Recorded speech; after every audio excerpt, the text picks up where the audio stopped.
Alright, what is going on, everybody?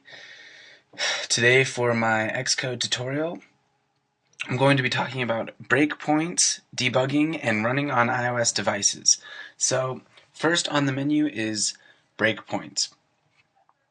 Now, I'm sure a lot of you have seen this little breakpoints button, or when you're in some code, if you accidentally tap a line, it leaves these little arrows, and they might not be self-explanatory as to what they are.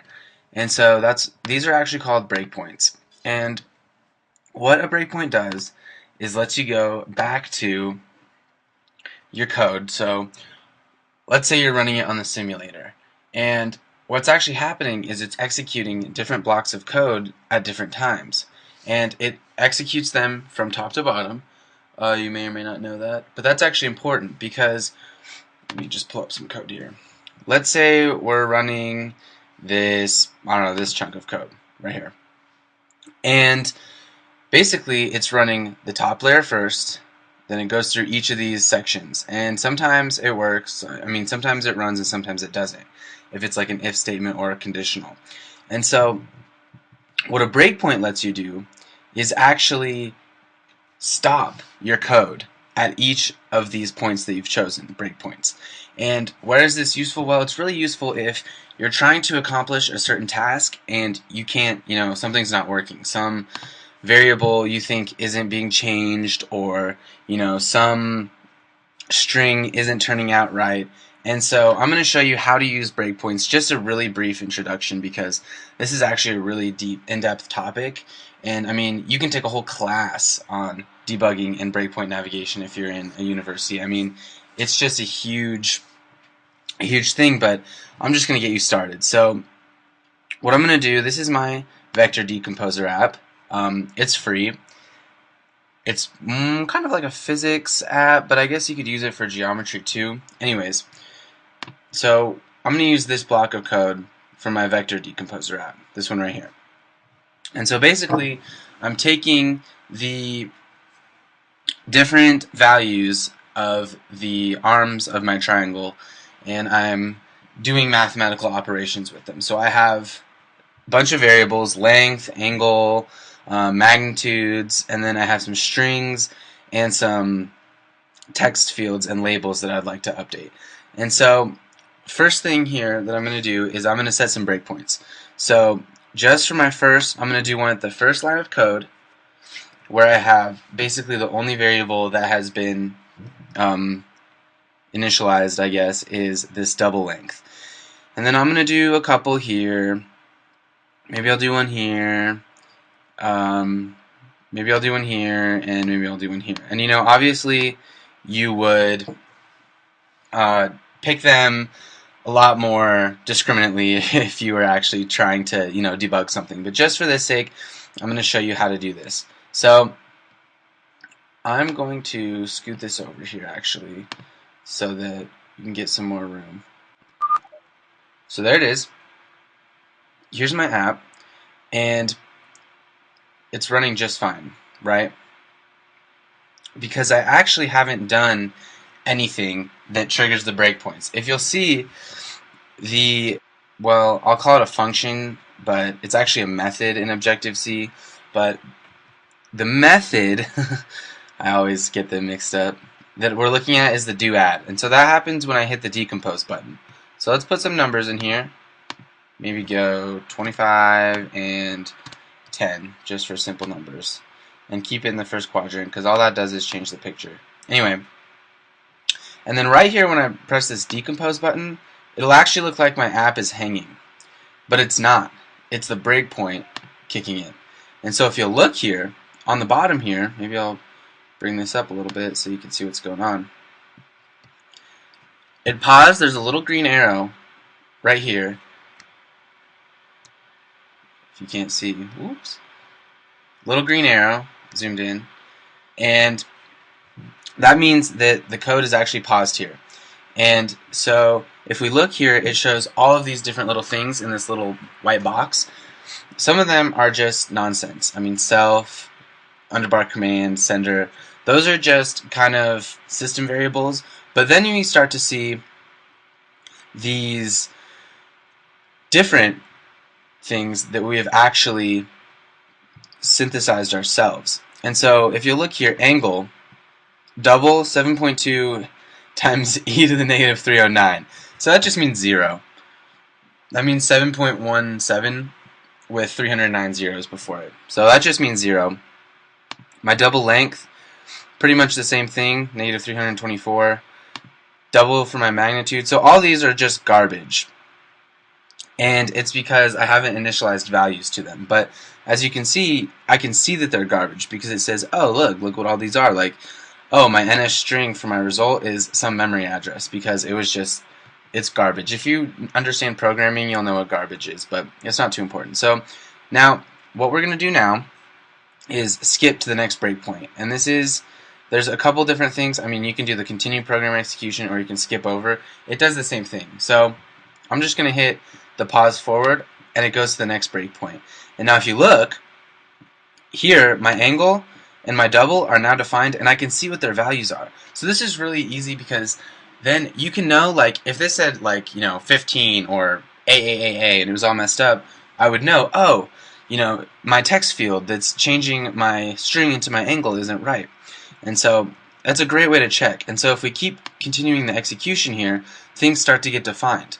So my double for my x magnitude is defined, and my y magnitude is defined, and the x result, which is some string, since this is a pointer, it shows the area in memory where it is. And right next to it, it shows the actual number of, whatever it is, the value, I guess you could call it, and that's 9.06.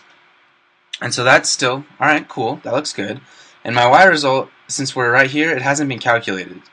It knows the area in memory because it's a pointer, and it's been synthesized, but it does not know the number. So if we skip ahead, now that's actually been calculated and is in there and defined. And so that's 4.2. And so maybe you can also add breakpoints dynamically. So maybe let's add a breakpoint at the very end of the bracket. And so we'll skip forward one more time and it just goes to the end. And so that's pretty cool. And if we continue program execution, then all of our breakpoints are done inside our method, and so it actually prints it to the screen. So it's a really useful thing. Obviously, you can use them for a bunch of different things. I mean, you can do so many different things with breakpoints, and just knowing what your variables' values are is really helpful. And so that is that. I'm going to show you one more quick debugging tip, and that is NSLog. And so NSLog, stop this real quick, NSLog sounds like it would be complicated, but actually just prints something to your terminal, I guess you could call it. You'll see, you'll notice this thing here. And so it's really helpful because it's kind of like debugging and breakpoints, but you don't have to do anything to use it. So I'm going to make a couple NSLogs, and if you're familiar with C or Visual C or C++, you'll know the printf function. And obviously printf is in more languages, but you'll know printf just from, in the C has different syntax, I guess. And so NSLog uses almost the exact same syntax as printf. And so let's say I want to do, we'll print an NSLog that says calculated, vectors or whatever. So all you do is NSLog, and it tells you your string and your format. So you do the string formatter is your first thing, which is your just @ in your quotes. And let's say our first NSLog will be, just so you can know that your action was, understood. And so now let's do another NSLog. And we'll make this one say, the cool thing is you can add formatters in it. And so we'll add, let's just say our x magnitude is, and then this is really kind of a weird thing, but if you look up on the internet, all your print string formatters, you'll know. So we're actually going to do %d for integer number, but that is, you can do a million things. You can do %@ for void, and it'll print pretty much anything. You can do %s for string, %i for integer. I mean, I guess the d is the double, but I just use double for any number. So anyway, x magnitude is %d, and then we'll choose our variable to be printed inside this formatter. And so the variable is going to be, let's just do xmag since it's already been calculated. And so you'll see that that's fully defined, and oh wait, I have an error here. Oh yeah, I guess I should use %i or %f since it's a floating point number. Anyways, see, you'll learn all these things, but the nice thing is Xcode fixes them for you. So maybe we'll add one more, and we'll do this string this time. Final is not %s. Close the quotes, and we'll do y result. I don't know, just so you can see. And actually, I might be off on this one too. Char star, but has NS string. Aw, son of a... I guess I don't know my formatters as well as I think. Well, we can always use the wildcard. Good trick. So, yeah. Now, let's test it out and I'll show you what it does. So if we run this in the simulator, now right here you'll see one that says it received an add. Alright. And then we'll do 25 and 10 again just to get the point. And done, and decompose.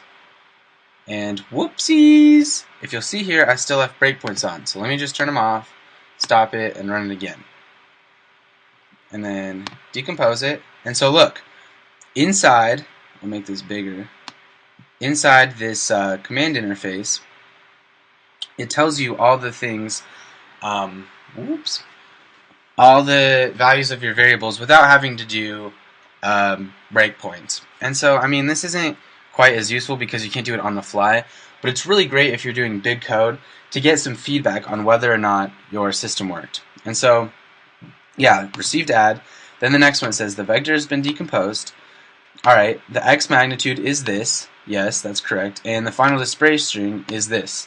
And so, definitely we'll do it one more time just so you can see that it actually works. Yep, so there you go.